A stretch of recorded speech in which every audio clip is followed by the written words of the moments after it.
பேர் வந்தவண்ணம் இருக்கின்றன. அதாவது நிறைய பேத்துக்கு சர்க்கரை நோய் அதிகமாக இருக்கிறது. அது மட்டும் இல்லாமலும் பார்த்தீங்கன்னா, இந்தியாவுல தான் உலக லெவல்ல இந்தியாவுல அதிகமான சர்க்கரை நோயாளிகள் இருக்கிறாங்க. அதுல குறிப்பாக தமிழ்நாடும், கேரளாவில தான் அதிகமான சர்க்கரை நோயாளிகள் இன்னைய டேட்ல இருக்கிறாங்க. அப்ப அந்த சர்க்கரை நோய்க்கு நம்ம குணம் காணுவது மட்டுமல்லாமல், அந்த வாழுகின்ற காலமுறையில் அந்த சர்க்கரை நோய் அவருக்கு இருந்தால், அந்த மேனேஜ்மென்ட் எப்படி நம்ம பண்ணணும்? அதாவது சர்க்கரை நோயினால் பல்வேறு வகையான உடல் உபாதைகள் ஏற்படுகிறது. அந்த உடல் உபாதைகளில் இருந்து அவர் அன்றாடம் தங்களை காத்துக் கொள்வதற்கு என்ன மாதிரியான உணவுகள், என்ன மாதிரியான மருந்துகளை எடுத்துக்கொள்ள வேண்டும்? சித்த மருத்துவத்தின் மூலமாக என்பது போன்ற விஷயங்களை நிறைய பேர் ஃபோன்லயும் கேட்கறாங்க, நேர்ல வரும்போது கேட்கறாங்க, பேஷண்டா வரும்போது வரும்போது கேட்கறாங்க. அவர்களுக்கு தான் இந்த வீடியோவை இன்னைக்கு நம்ம பேச இருக்கின்றோம். அந்த சர்க்கரை நோய் என்பது பார்த்தீங்கன்னா, சில வகையான சிம்டம்கள் இருந்தாலும், அது பல்வேறு வகையான உறுப்புகளை கொஞ்சம் கொஞ்சமாக நாளுக்கு நாள் பாதிப்படைய செய்து, பல்வேறு வகையான இன்னல்களை கொடுக்கிறது. அந்த இன்னல்களிலிருந்து நீங்கிக் கொள்வதற்காகத்தான் இந்த மருந்துகளையும், மருத்துவத்தையும் நாம் சொல்லுகிறோம். குறிப்பாக பார்த்தீங்கன்னா, சர்க்கரை நோயாளிகளுக்கு சித்த மருத்துவத்தில் காணப்படுகின்ற மேனேஜ்மெண்ட் என்ன அப்படின்னா, முதல் படியாக உள் மருந்துகளை நாம கொடுக்க வேண்டும் அவர்களுக்கு. அது அது மட்டும் அல்லாமல் பார்த்தீங்கன்னா, அவர்களுக்கு எவ்வளவு வருஷமாக அந்த சர்க்கரை நோய்கள் இருக்கிறது, சர்க்கரை நோயாளர் இருக்கிறது என்பதை போன்ற விஷயங்களை தெரிந்து கொண்டு, அதற்கு தகுந்தால் போல் அந்த உள்ளுறுப்புகள் ஏதும் பாதிப்படையாமல், அதாவது ஹார்ட் ஆகட்டும், கிட்னியாக இருக்கட்டும், அதே மாதிரி லிவர், இன்னும் பல உள்ளுறுப்புகள், ஆண்மை குறைவு பிரச்சனை, நர்வஸ் வீக்னஸ், நியூரோட்டிஸ் போன்றுகின்ற அந்த நரம்பு வலிகள், கால் மதமதப்பு, நம்னஸ் ஆஃப் த ஃபுட் அப்படின்னு நம்ம சொல்லுவோம்.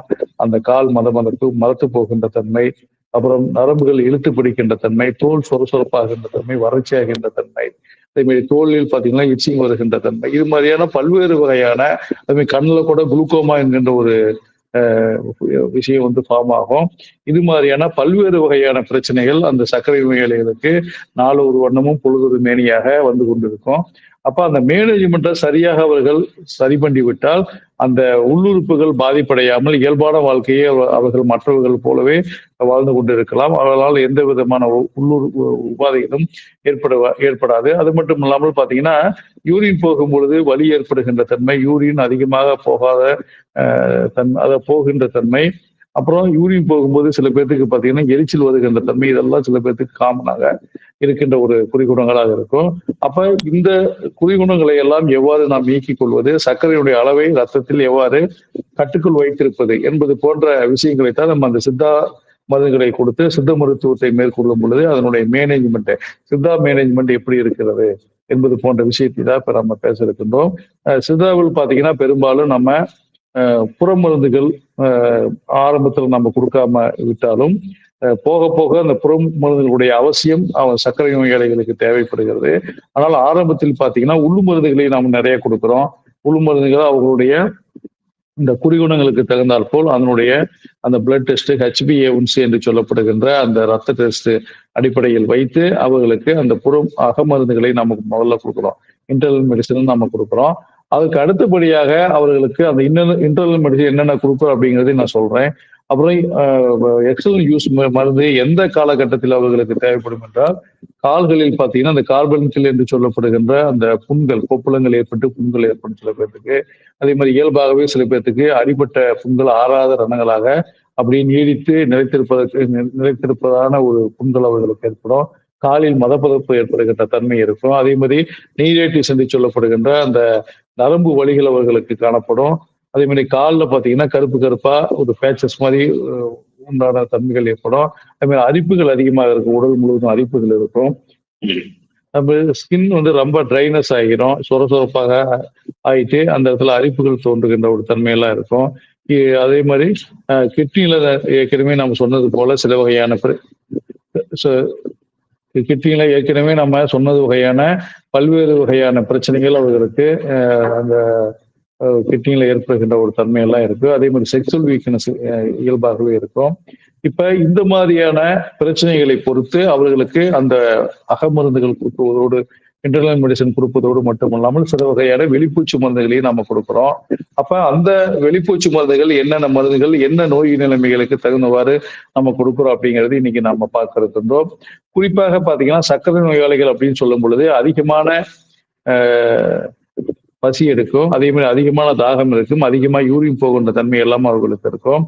இந்த குறிகுணங்கள் ஒரு சில பேர்த்துக்கு இல்லாமல் கூட இருக்கலாம். புரியுதுங்களா? ஆனால் இந்த குறிகுணங்களில் ஒன்றோ, இரண்டோ எல்லாத்துக்கும் இருக்கும். அப்புறம் அடிக்கடி டயர்ட் ஆகின்ற ஒரு தன்மை இருக்கும். சிறிது நேரம் சென்றாலே மயக்கம் வருகின்ற போன்ற ஒரு தன்மை. இது மாரி பிரச்சனை எல்லாம் அவர்களுக்கு நடக்கும் பொழுது கால் வலி ஏற்படுகின்ற தன்மை. இன்னும் சில பேத்துக்கு பார்த்தீங்கன்னா, சில அந்த ஷோல்டர் ஜாயிண்ட்லாம் பிடித்துக் கொள்கின்ற தன்மை, கை காலை நீட்ட முடக்க முடியாத ஒரு தன்மையெல்லாம் சில நோயாளிகளுக்கு ஏற்படக்கூடிய ஒரு விஷயத்தை அந்த சர்க்கரை நோயாளிகள் அனுபவிப்பார்கள். ஆகவே இந்த மாதிரியான குடிகுணங்களுக்கு தகுந்தாற்போல் அதற்குண்டான மருந்துகளை நாம் தேர்ந்தெடுத்து நம்ம கொடுக்க வேண்டும். பொதுவாகவே பார்த்தீங்கன்னா, சர்க்கரை நோயாளிகளுக்கு நம்ம உள் மருந்துகள் என்ன கொடுக்கிறோம் என்று சொன்னால், அ அந்த HbA1c பிளட் டெஸ்ட் உடைய ரிசல்ட் இத வச்சுட்டு நாம அந்த மருந்துகளை நம்ம தேர்ந்தெடுக்க வேண்டும். குறிப்பாக பெரும்பாலும் நம்ம அ ஆவாரச்சூர்ணம், சிறுகுறிஞ்சான், அப்புறம் மதுமேக கசாயம், தொட்டாஞ்சினி சூரணம், கருவேப்பிலை சூரணம், கருவேல் மர கருவே கருவேல் இலை சூரணம், அரச மலை சூரணம், ஆள் இலை சூரணம், அரச விதை சூரணம், இது மாதிரியான பல்வேறு வகையான மருந்துகள் சித்த மருத்துவத்தில் இருக்கின்றன. அப்ப அந்த நோய்களுக்கு தகுந்தாற்போல், அதாவது அந்த சுகர் என்ன அளவுக்கு கண்ட்ரோல் அது இருக்குது அப்படின்னு நம்ம பார்த்துட்டு அந்த HbA1c பார்த்து அதுக்கு தகுந்தாப்போல் இதில் இருக்கின்ற அந்த மருந்துகளை நம்ம அந்த ஆக்ஷன்ஸுக்கு தகுந்தாற்போல் காம்பினேஷனாக போட்டு நம்ம கொடுக்கலாம். அதே போல நம்ம பசுப்பு செந்தூரங்களில் பார்த்தீங்கன்னா அப்ரக செந்தூரத்தை நாம் அதுக்கு கொடுக்கலாம். அது மட்டுமல்லாமல் இன்னும் சில வகையான மஞ்சள் சேர்ந்த மருந்துகள், நெல்லிக்காய், கடுக்காய், தாண்டிக்காய் சேர்ந்த மருந்துகளை எல்லாம் இந்த சர்க்கரை நோயாளிகளுக்கு அந்த நோய் நிலைகளை அனுசரித்து நம்ம தேர்ந்தெடுத்து நம்ம கொடுக்கலாம். அப்ப அந்த சர்க்கரையினுடைய அளவு படிப்படியாக கொடுப்போம். அதே மாதிரி வெந்தயம் சேர்ந்த மருந்துகள் குறிப்பாக, புரியுதுங்களா? அப்ப அப்ப அந்த மாதிரியான மருந்துகளை கொடுக்கும் பொழுது சர்க்கரையினுடைய அளவு ரத்தத்தில் கட்டுப்பாட்டில் இருக்கிறதோடு மட்டுமல்லாமல் அந்த பின்விளைவுகளையும் ஏற்படுத்துவதற்கு இல்லாத ஒரு வாய்ப்பை இந்த மருந்துகள் எல்லாம் செய்கின்றன. அப்ப இந்த மருந்துகளை ஒன்றோ இரண்டோ மருந்துகளோடு நாம் காம்பினேஷனாக இட்டு அந்த பசுபத்தையும் சேர்த்து நாம் கொடுக்கும் பொழுது அந்த சர்க்கரையுடைய அளவு ரொம்ப கண்ட்ரோலாக இருக்கும். அடுத்தபடியாக பார்த்தீங்கன்னா வெளிமருந்துகள் அப்படின்னு நாம் சொல்லும் பொழுது பெரும்பாலும் இப்ப நீரோட்டிஸ் அப்படின்னு ஒண்ணு வந்துருச்சுன்னு வச்சுங்களேன், அவர்களுக்கு அந்த லகு விசமுஷ்டி தைலம் அப்படின்னு ஒரு தைலம் இருக்கு. அந்த தைலத்தை நம்ம கால் பாதங்களில் லேசாக சூடு செய்து இரவு நேரங்களில் நம்ம தடை விடலாம். அதே மாதிரி ரத்த ஓட்டம் ரொம்ப குறைவாக இருக்கிறது, அந்த கேபிலரிஸ் எல்லாம் சுகருடைய படிமங்கள் தங்கி அந்த கேபிலரிஸ் வரைக்கும் ரத்த ஓட்டம் இல்லாத சூழ்நிலையில் சில பேருக்கு கால் மதமதக்கின்ற தன்மை, கால் வைத்தம் மெது போன்ற தன்மை இருக்கும். இன்னும் சில பேருக்கு சூடு வைத்தது போன்ற ஒரு உணர்வு எல்லாம் இருக்கும். அந்த மாதிரியான நோயாளிகளுக்கு நம்ம பெரும்பாலும் பார்த்தீங்கன்னா அந்த பிண்ட தைலம் அப்படிங்கிற ஒரு தைலம் இருக்கு. இந்த தைலத்தை நாம லேசாக சூடு செய்து இரவு நேரங்களில் அந்த கால்களிலே அப்ளை செய்யும் பொழுது அந்த ரத்த ஓட்டம், அதே மாதிரி அந்த கேபிலரிஸ் அடைபட்டிருக்கின்ற அந்த விஷயங்களை எல்லாம் குணமாகி இயல்பான ஒரு நிலைக்கு வருகின்ற ஒரு தன்மையை அந்த பிண்ட தைலமானது ஏற்படுத்தும். அதே மாதிரி பார்த்தீங்கன்னா சில பேருக்கு நரம்பு இழுத்து பிடிக்கின்ற தன்மைகள் இருக்கு. அதாவது கெண்டைக்கால் பகுதியில் இழுத்து பிடிக்கின்ற தன்மை நரம்புகளிலே இருக்கும். அப்படி இருக்கும் பொழுது அந்த வகையில் அந்த தைலத்தை நம்ம பயன்படுத்தலாம். அதற்கு பார்த்தீங்கன்னா வாதகேசரி தைலம் அப்படின்னு ஒரு தைலம் இருக்கு. அந்த தைலத்தை நம்ம லேசாக சூடு பண்ணி அந்த இடத்துல அப்ளை பண்ணி விடும் பொழுது அந்த நரம்புகள் இழுத்து பிடிக்காத ஒரு தன்மை ஏற்படும். அதற்கு தகுந்தாற்போல் உள்மருந்துகளையும் நம்ம கொடுக்கலாம். அந்த நரம்பு பிரச்சனைகள், அதே மாதிரி நீரிட்டிஸ் என்று சொல்லப்படுகின்ற அந்த கால் மலம் இருக்கின்ற தன்மை, மரத்து போகின்ற தன்மை, ரத்த ஓட்டம் குறைவாக இருக்கின்ற தன்மை, இதற்கெல்லாம் பார்த்தீங்கன்னா அந்த நோய்களை குணமாக்குவதற்கு, அந்த குறிகுணங்களை குணமாக்குவதற்கு தகுந்த உள்மருந்துகளையும் நம்ம கொடுத்தாக வேண்டும். ஏன்னா புற மருந்துகள் கொடுத்தாலும் உள்மருந்துகளையும் நம்ம அதில் கொடுக்கும் பொழுதுதான் அந்த நோய் வேகமாக குணமாகின்ற ஒரு தன்மையை ஏற்படுத்தும். அடுத்தபடியாக பார்த்தீங்கன்னா இன்னும் சில பேருக்கு அந்த பாதத்தில் கார்பன்கள் என்று சொல்லப்படுகின்ற கொப்பளங்கள் போன்ற அமைப்பு ஏற்படுத்தி அது உடைந்து அது புண்ணாக மாறுகின்ற ஒரு தன்மை இருக்கும். அது நாள்பட்ட புண்ணாக மாறுகின்ற ஒரு தன்மை எல்லாம் இருக்கும்.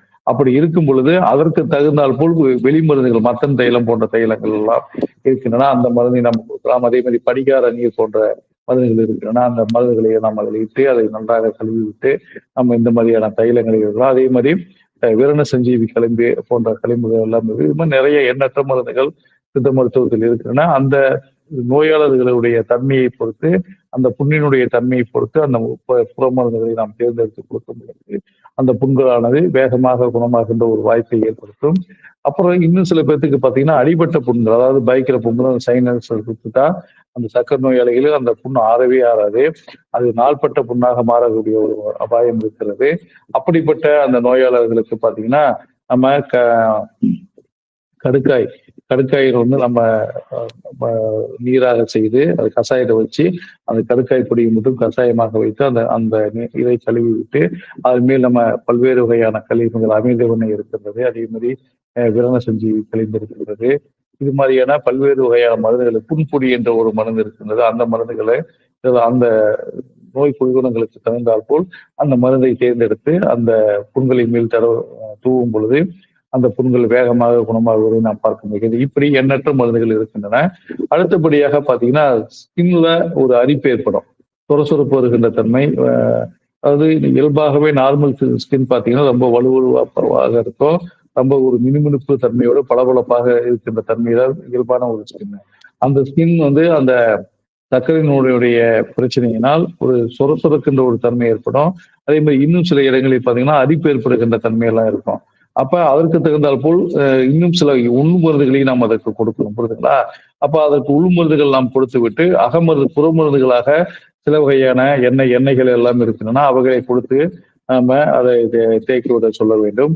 அப்ப அந்த உள் மருந்துகளும் புற மருந்துகளும் ஒரு சேர நாம் கொடுக்கும் பொழுது அந்த அந்த சர்க்கரை நோயினுடைய அளவும் கண்ட்ரோலாக இருக்கும். அதே மாதிரி அந்த ஸ்கின்னுக்கு உண்டான அகமருந்துகள் கொடுக்கும் பொழுது அந்த ஸ்கின்னினுடைய அந்த பிச்சிங்காக இருக்கட்டும், மற்ற அந்த ட்ரைனஸாக இருக்கட்டும், சொரசொரப்பான தன்மையாக இருக்கட்டும், இது எல்லாமே மாறுகின்ற ஒரு தன்மை அந்த மருந்துகள் ஏற்படுத்தும். அதுக்கு குறிப்பாக பார்த்தீங்கன்னா வெளி மருந்துகளாக நம்ம என்ன மருந்துகளை கொடுக்குறோம் அப்படின்னு பார்த்தீங்கன்னா, நம்ம புங்கன் தைலம் அப்படின்னு ஒரு தைலம் இருக்கு. இந்த தைலத்தை நம்ம அந்த அரிப்பு மற்றும் அந்த சொரசொரப்பாக இருக்கின்ற தன்மை இதுக்கெல்லாம் அதை நம்ம லேசா நைட்ல அப்ளை பண்ணி விட்டுட்டு காலையில அந்த ஹெர்பல் பாத் போடுறது, அதாவது செம்பருத்தி இதழ், ரோஜா இதழ், அதே மாதிரி கோரைக்கிழங்கு, இது மாதிரியே பல்வேறு வகையான மூலிகை சரக்குகள் கலந்த அந்த ஹெர்பல் பாத் போட்டு குளிச்சுட்டு வரும் பொழுது அது உங்களுக்கு அந்த சொரசொரப்பு தன்மையும் போக்கும், அதே மாதிரி அந்த அரிப்பும் வருவதற்குள்ளான ஒரு வாய்ப்புகளே இல்லாமல் செய்கிறது, புரியுதுங்களா? இந்த மாதிரியான விஷயங்களுக்கு தான் நம்ம இந்த மருந்துகளை எல்லாம் கொடுக்கிறோம். அப்ப ஆட்டோமேட்டிக்கா அந்த சர்க்கரைக்கு உண்டான மருந்துகள், ஸ்கின்னுக்கு உண்டான மருந்துகளை கொடுக்கும் பொழுது அந்த அந்த நோயும் குணமாகிறது, இதனுடைய பின்விளைவுகளும் படிப்படியாக குணமாகின்ற ஒரு தன்மையை பெறுகிறது, புரியுதுங்களா? அப்ப உங்களுக்கு இந்த பின்விளைவுகளையும் நாம சரி செஞ்சு விடலாம். இதுதான் சித்த மருந்துகளுடைய மேனேஜ்மெண்ட். அடுத்தபடியாக பாத்தீங்கன்னா இப்படி மருந்துகள் கொடுக்கிறோம். அதே மாதிரி கிட்னி பாதிப்பு ஏதாவது வந்தது அப்படின்னா அதற்கு தகுந்த மருந்துகள், கிட்னில யூரின்ல கல் இருக்கின்ற, கிட்னியில கல் இருக்கின்ற தன்மை, அதே மாதிரி எரிச்சலாக யூரின் போகின்ற தன்மை, அடிக்கடி யூரின் போகின்ற தன்மை, அப்புறம் யூரின் போகும்போது எரிச்சல் இருக்கின்ற வலி இருக்கின்ற ஒரு தன்மை, இந்த மாதிரி பெரிய பிரச்சனைகளுக்கெல்லாம் இன்னும் சில பேர்த்துக்கு பார்த்தீங்கன்னா யூரின் போகும் பொழுது யூரின் போகின்ற ஒரு உணவு ஏற்படும், போனா யூரின் போக மாட்டாங்க. அப்ப புரோஸ்டேட்ல என்லார்ஜ்மெண்ட் கூட சில பேர்த்துக்கு இருக்கலாம். அந்த மாதிரியான பிரச்சனைகளை நம்ம ஸ்கேன் ரிப்போர்ட் மூலமாக நம்ம பரிசோதனை செய்து பார்த்து அதற்கு தகுந்த மருந்துகளை நாம் கொடுக்கும் பொழுது அந்த புரோஸ்டேட் என்லார்ஜ்மெண்ட் படிப்படியாக குறைந்து அது நம்ம யூரின் வந்து ரொம்ப ஃப்ளோ ஃப்ரீக்வெண்டா இருப்பதற்குண்டான ஒரு வாய்ப்புகளை அந்த மருந்துகளை எல்லாம் ஏற்படுத்தும். இப்படியான ஒவ்வொரு விஷயத்திற்கும், அதாவது இன்னும் சில பேர்த்துக்கு பார்த்தீங்கன்னா சரியா ஜீரணமாகாது, புரியுதுங்களா? அந்த மாதிரி பிரச்சனைகள் சில பேர்த்துக்கு இருக்கும். சில பேர்த்துக்கு ரொம்ப பசி இருக்கின்ற ஒரு தன்மை இருக்கும். அது மாதிரியான நோயாளிகளுக்கும் இந்த மருந்துகளை எல்லாம் சரியாக தேர்ந்தெடுத்து கொடுக்கும் பொழுது அந்த நோய்கள் எல்லாம் வேகமாக குணமாகும். அப்புறம் சர்க்கரையினுடைய அளவை நம்ம கண்ட்ரோல்ல வைத்திருக்கும் பொழுது கண்ணில் ஏற்படுகின்ற அந்த குளுக்கோமா போன்ற பிரச்சனைகளிலிருந்து நம்ம தப்பித்துக் கொள்ளலாம். ஏன்னா நிறைய பேருக்கு குளுக்கோமா அந்த பிரச்சனை வரக்கூடிய ஒரு வாய்ப்புகள் எல்லாம் அந்த சர்க்கரை நோயாளர்களுக்கு இருக்கிறது. அப்ப அது வராமல் தடுப்பதற்கு அந்த கண்ணிற்கு தேவையான மருந்துகள் மட்டுமல்லாமல் சர்க்கரையினுடைய அளவை கட்டுப்படுத்தக்கூடிய மருந்தை சரியாக தேர்ந்தெடுத்து நாம் கொடுக்கும் பொழுது அந்த குளுக்கோமா பாவம் ஆகாமல் போகின்ற ஒரு தன்மை எல்லாம் இருக்கும். ஆகவே இத்தனை விஷயங்களையும் நாம கிரகித்து அதற்குண்டான ஒரு மருத்துவத்தை, ஒரு சித்த மருந்துகளை தேர்ந்தெடுத்து கொடுக்கும் பொழுதுதான் அந்த நோயானது வேகமாக குணமாகின்ற ஒரு தன்மையை நாம் பார்க்க முடிகிறது. அடுத்தபடியாக இந்த சர்க்கரையினுடைய அளவை கண்ட்ரோல் பண்ண மருந்துகள் நம்ம கொடுத்தாகிவிட்டது. அடுத்தபடியாக நம்ம உணவுகள் தான் முக்கியமான ஒரு ரோல் பட்டது இந்த சர்க்கரை நோய்கள் அப்படின்னு சொன்னா அது மிகையாகாது. அதில் பார்த்தீங்கன்னா உணவுகள் அப்படின்னு பார்த்தீங்கன்னா காலையில நீங்க அந்த இட்லி, தோசை இது மாதிரி தான் நம்ம சாப்பிடுவோம். அது மேக்சிமம் பார்த்தீங்கன்னா சிறுதானியங்கள், கம்பு, சோளம், வரகு, கேழ்வரகு, சாமை, குதிரைவாளி, இது மாதிரி திணை, இது மாதிரியான சிறுதானியங்களால் செய்யப்பட்ட உணவுகளை நம்ம காலையில் டிஃபனாக நம்ம எடுத்துக்கொள்ளலாம். அப்ப அது சிறுதானியங்கள் பார்த்தீங்கன்னா அதுல தோசை, இட்லி, அதே மாதிரி பொங்கல், சாதம், இது மாதிரியான பண்டங்கள் செய்து நம்ம அந்த உணவுகள் செய்து நம்ம சாப்பிடும் பொழுது அது உங்களுக்கு உடலுக்கு பலத்தையும் கொடுக்கும் ரொம்ப நேரம். அதே சமயம் சர்க்கரையினுடைய அளவை ரத்தத்தில் உயர்த்தாத அளவுக்கு அதை பார்த்துக்கொள்ளும். சரிங்களா? அப்ப அதற்குரிய தன்மை அப்படி இருக்கின்றது. அந்த மாதிரி உணவுகளை நாம் தேர்ந்தெடுத்துக் கொள்ள வேண்டும். அதே மாதிரி மதியம் அப்படின்னு பார்த்தீங்கன்னா, மதியம் ஒரு ஃபுல் மீல்ஸ் நம்ம சாப்பிடுவோம். அந்த ஃபுல் மீல்ஸ் அப்படிங்கும் பொழுது பார்த்தீங்கன்னா, அந்த பிளேட்ல ஒரு 50% அ விஷயம் என்ன இருக்குது அப்படின்னா, கீரைகள், காய்கறிகள் அப்படிங்கிறோம். மீதி ஒரு 25% ரைஸ் இருக்க வேண்டும். அதே மாரி இன்னொரு 25% வந்து பார்த்தீங்கன்னா, உங்களுக்கு அந்த நட்ஸு இது மாரியான வகைகளை நம்ம தேர்ந்தெடுத்து சாப்பிடலாம். அல்லது நான் வெஜிடேரியனா இருப்பவங்க அந்த மாரியான விஷயங்களை தேர்ந்தெடுத்து சாப்பிடலாம். ஆக மொத்தம் 50% நம்ம கீரை, காய்கறிகளை தான் அந்த சர்க்கரை நோயாளிகளுக்கு நம்ம மதிய உணவாக வழங்க வேண்டும். 25% நம்ம ரைஸ் எடுக்கும் பொழுது, அந்த ஒயிட் ரைஸ் எடுப்பதற்கு பதிலாக நம்ம ப்ரவுன் ரைஸு, அதே மாரி பிளாக் ரைஸ், ரெட் ரைஸ் இது மாரியான கலர் நிறைந்த ஒரு அரிசி வகைகளை நம்ம எடுத்துக்கொள்ளலாம். அதற்கு உதாரணமாக பார்த்தீங்கன்னா, மாப்பிள்ளை சம்பா, மணிச்சம்பா, கருப்பு கவுனி, கருங்குருவை, கருடச்சம்பா இது மாதிரியான பல்வேறு வகையான அரிசி ரகங்கள் இருக்கின்றன. அந்த அரிசி ரகங்களில் தினம் ஒவ்வொரு அரிசி ரகங்களை நாம் சமைத்து சாப்பிடும் பொழுது, இந்த சர்க்கரை நோயாளர்களுக்கு அது ஒரு மிகப்பெரிய ஒரு வரப்பிரசாதமாக இருக்கிறது. அது மட்டுமல்லாமல் நம்ம கீரைகள், காய்கறிகள் சாப்பிடும் பொழுது, அந்த கிழங்கு வகைகளை முழுமையாக தவிர்த்து விட வேண்டும். ஏனென்று சொன்னால் கிழங்கு வகைகள் கொஞ்சம் சர்க்கரை நோயாளிகளுக்கு ஒவ்வாத ஒரு உணவுகளாக இருக்கிறது. அந்த கிழங்கு வகைகளை நம்ம தவிர்த்து விட்டு மற்ற உணவுகளை, மற்ற கீரை வகைகளை, காய்கறிகளை எல்லாம் அதிகமாக எடுத்துக்கொள்ளும் பொழுது, அதில் இருக்கின்ற அந்த சத்துக்கள், அ சர்க்கரையினுடைய அளவை கட்டுப்படுத்துவது மட்டுமல்லாமல், உடலுக்கு ஊட்டத்தையும் தேவையான விட்டமின்ஸையும் கொடுக்கின்ற ஒரு கீரை, காய்கறிகளாக அது இருக்கின்றன. ஆகவே அதை நாம அந்த மாரி உணவுகளை நாம் எடுத்துக்கொள்ள வேண்டும். அது மாரி பழங்கள் அப்படின்னு வகைகள்ல நம்ம எடுத்துக்கொண்டோம் என்று சொன்னால், பழங்கள் அப்படின்னு பார்க்கும் பொழுது, புளிப்பில்லாத பழங்களை கொஞ்சம் லெவலாக எடுத்துக்கொள்ள வேண்டும். கொஞ்சமாக எடுத்துக்கொள்ள வேண்டும். இதுமாரி நான் வெஜிடேரியன் பிரியர்கள் வந்து பார்த்தீங்கன்னா, புரோட்டீன் நிறைந்த உணவுகள், அதாவது சிக்கன், பிராய்லர் சிக்கன தவிர்த்துட்டு மத்த சிக்கன் எடுத்துக்கொள்ளலாம். அதே மாரி வெள்ளாட்டுக்கறி, காடை, கௌதாரி இது மாரியான உணவுகளை கொஞ்சம் எடுத்துக்கொள்ளும் பொழுது, அவர்களுக்கு அந்த சர்க்கரை நோயினால் எந்த பாதிப்பும் வருவதற்கான ஒரு வாய்ப்புகளே இல்லை. அது அடுத்தபடியாக பார்த்தீங்கன்னா, இந்த உணவுகள், இரவு உணவுகளும் அதே மாரி சிறுதானியங்களால் செய்யப்பட்ட அந்த டிஃபன் வகைகளை நாம் செய்து சாப்பிட்டுக் கொள்ளலாம். அதே மாரி இடையிடையே நம்ம ஸ்நாக்ஸ் ஐட்டம்லாம் சாப்பிடுவோம் இல்லைங்களா? ஸ்நாக்ஸ், டீ, காஃபிலாம் அது மேக்ஸிமம் மூலிகை டீயா நம்ம சாப்பிடுறது ரொம்ப நல்லது. இல்ல மூலிகை டீயினால சரியா சாப்பிட முடியல சார். அது சாப்பிட்டா என்னமோமா இருக்குது அப்படின்னீங்கன்னா, நீங்க என்ன பண்ணுங்க, ப காலையில ஒரு டீ, இரவு மாலையில ஒரு டீ. அதோட நிறுத்திங்க. சர்க்கரை வந்து அளவா போட்டு சாப்பிடுங்க. இல்லன்னா சர்க்கரை போடாமல் சாப்பிடுவது ரொம்ப நல்லது. அதே மாரி ஸ்நாக்ஸ் ஐட்டம் அப்படின்னு பார்த்தீங்கன்னா, தட்டைப்பயிறு, சுண்டல், பச்சை பட்டாணி இது மாரியான தானியங்களை நம்ம சுண்டல் செய்து அத நாம சாப்பிடலாம். கண்டிப்பாக எண்ணெய் பலகாரங்கள், எண்ணெய் பதார்த்தங்களை கொஞ்சம் அவாய்ட் செய்ய வேண்டும். இந்த நோயாளர்கள். இந்த மாரியான சுண்டல் வகைகள், இவைகளை எல்லாம் நாம வீட்டிலே செய்து சாப்பிடும் பொழுது, அது கொஞ்சம் உடலுக்கு ஊட்டத்தையும், அந்த சர்க்கரை நோய்க்கு ஒரு சப்போர்ட் செய்வது போன்ற ஒரு விஷயத்தை நமக்கு கொடுக்கும். இரவு உணவு தான் நம்ம சிறுதானியங்களால் செய்யப்பட்ட உணவுகள், தோசையோ அல்லது அது கோதுமையில் செய்யப்படுகின்ற, அதாவது கோதுமை வந்து கடையில வாங்குற மாவை தவிர்த்து விட்டு நாமளாகவே அந்த கோதுமையை வாங்கி அரைத்து அந்த மாவில் செய்யப்படுகின்ற தோசை, சப்பாத்தி இது மாரி விஷயங்களை சாப்பிட வேண்டும். அது கண்டிப்பாக பரோட்டா போன்ற விஷயங்களை அவாய்ட் செய்ய வேண்டும். அவாய்ட் செய்வது என்னென்ன விஷயங்கள் என்று சொன்னால், இனிப்புகள், குளிர்பானங்கள், அ கிழங்கு வகைகள், ரெடிமேட் உணவுகள், டின்னில் அடைக்கப்பட்ட உணவுகள், பேக்கில் செய்யப்படுகின்ற தின்பண்டங்கள் இது போன்ற உணவுகளை அறவே விலக்கி வைக்க வேண்டும். ஆகவே இந்த மாரி நாம் செய்யும் பொழுது, அந்த நோய் நிலைமையிலிருந்து தப்பித்துக் கொள்ள ஒரு வாய்ப்புகள் ஏற்படுகின்றது. அடுத்தபடியாக பார்த்தீங்கன்னா, ஒ மருந்தாகிவிட்டது, உணவு சொல்லியாகிவிட்டது. அடுத்தபடியாக சர்க்கரை நோயாளிகளுக்கென்று பிரத்யேகமான சில வகையான உடற்பயிற்சிகள் எல்லாம் இருக்கின்றன. அந்த உடற்பயிற்சிகளை நாம் செய்யும் பொழுது, அந்த நரம்புகள், அந்த ரத்த ஓட்டங்கள் எல்லாம் நன்றாக இயங்குகின்ற ஒரு தன்மை ஏற்படுவது மட்டுமல்லாமல், அந்த சர்க்கரையினுடைய அளவு கட்டுக்குள் வைப்பதற்குண்டான ஒரு வாய்ப்பை இந்த உடற்பயிற்சியானது செய்கிறது. உடற்பயிற்சி சிம்பிளா இருக்கிற எக்சர்சைஸ் நம்ம செய்யலாம். அப்ப அது மட்டும் உங்களால செய்ய சோம்பேறித்தனமாகவோ அல்லது உடல் வலி ஏதாவது இருந்தால், நீங்கள் ஒரு 3/4 மணி நேரம் வாக்கிங் நீங்க போகலாம். காலையிலயோ அல்லது மாலையிலோ. இது மிக மிக ரொம்ப அவசியம். அதே மாரி யோகாசனங்கள், பிராணாயாமம், மெடிடேஷன் இந்த மாரி விஷயங்கள் நீங்கள் செய்யும்பொழுது, உங்களுக்கு அந்த உடலுக்கும் ஒரு ஆரோக்கியமாக இருக்கும். மனதுக்கும் ஒரு புத்துணர்ச்சியாக இருக்கும். அப்ப அந்த சர்க்கரையினுடைய அளவு எல்லா வகையிலும் கட்டுப்படுத்துவதற்குமான விஷயங்களை நாம் செய்யும் பொழுது, அது படிப்படியாக கட்டுக்குள் வந்து உங்களை மனதையும், உடலையும், உயிரையும் ஆரோக்கியமாகவும், புத்துணர்ச்சியாகவும் வைத்திருக்கும். ஆகவே இதை நீங்கள் பின்பற்றுங்கள். பின்பற்றிட்டு உங்களுக்கு இடையில ஏதாவது சந்தேகம் வந்தா கூட எங்களுக்கு வந்து நீங்க அ ஃபோன் பண்ணி கேட்டுக்கலாம். புரியுதுங்களா? அடுத்தபடியாக பார்த்தீங்கன்னா, நம்ம நிகழ்ச்சியில ஒரு காலர் வந்திருக்கிறார். அவர்ட்ட பேசுவோம். ஹலோ. வணக்கம் சொல்லுங்க. எங்கேருந்து பேசுறீங்க? ம். அப்படிங்களா? சரிங்க. கண்டிப்பா, கண்டிப்பா. ஆ. தஞ்சாவூர். சரிங்க. சரி.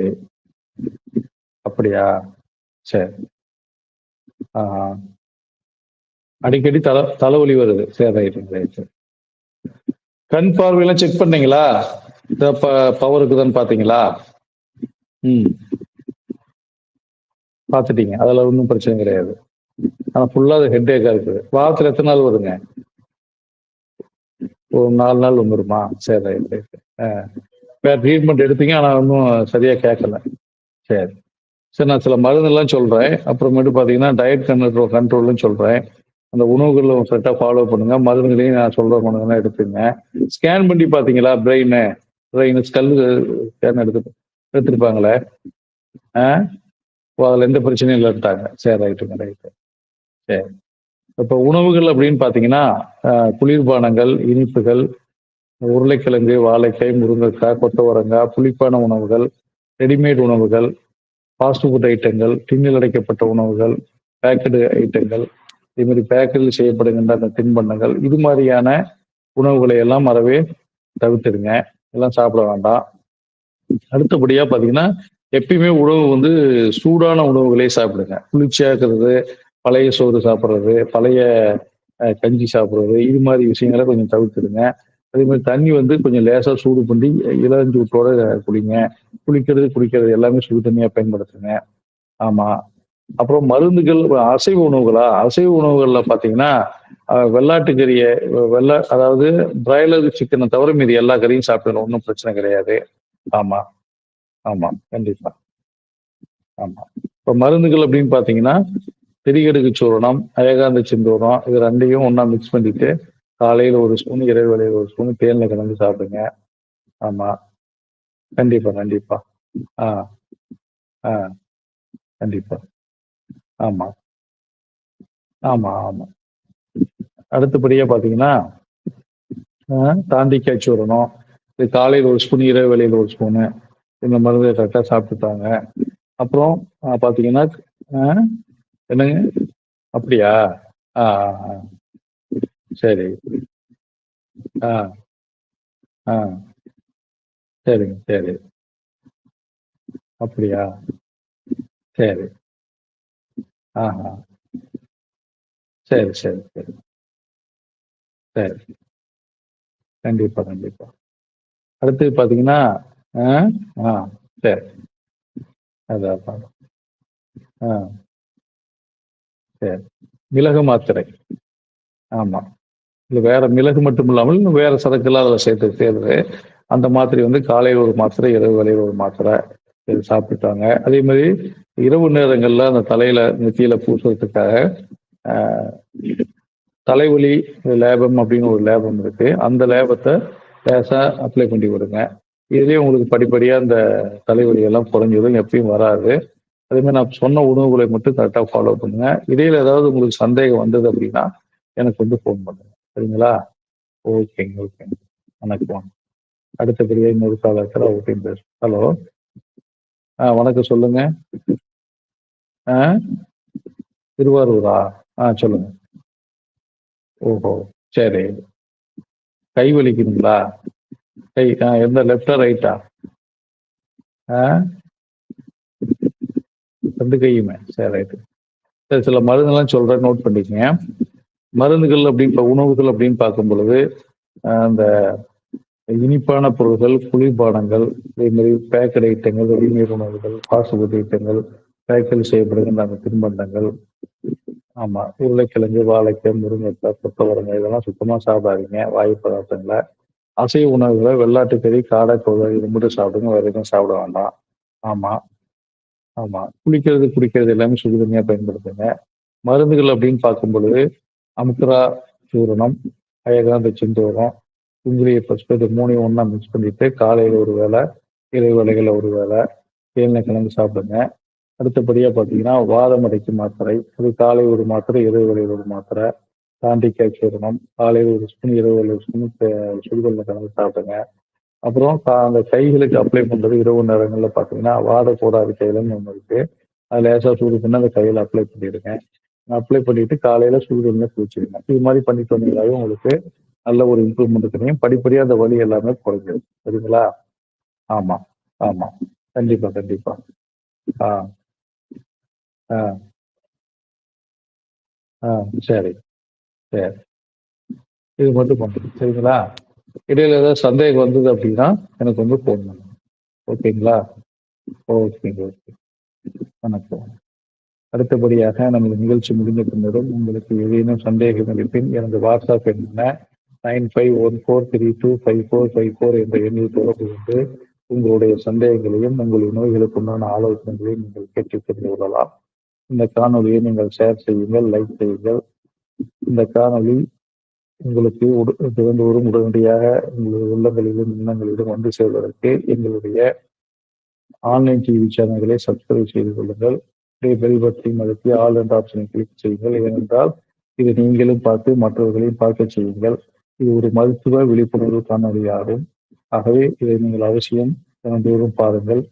அப்படி பார்க்கும் பொழுது உங்களுக்கு சில வகையான மருத்துவ விஷயங்கள் தெரியும். அப்ப தெரியும் பொழுது நீங்கள் அந்த குடிகுணங்களை வைத்து நீங்கள் உடனடியாக மருத்துவத்தை தேடிக் கொள்ளலாம். ஆகவே இந்த மாதிரி நீங்கள் இந்த வீடியோவை பார்த்து மற்றவர்களையும் பார்க்கச் செய்து அதிக ஆரோக்கியத்துடனும், அதிக ஆயுளுடனும் வாழ்ந்து இந்த உலகை வெல்வதற்கான சூழலை ஏற்படுத்துவோம்.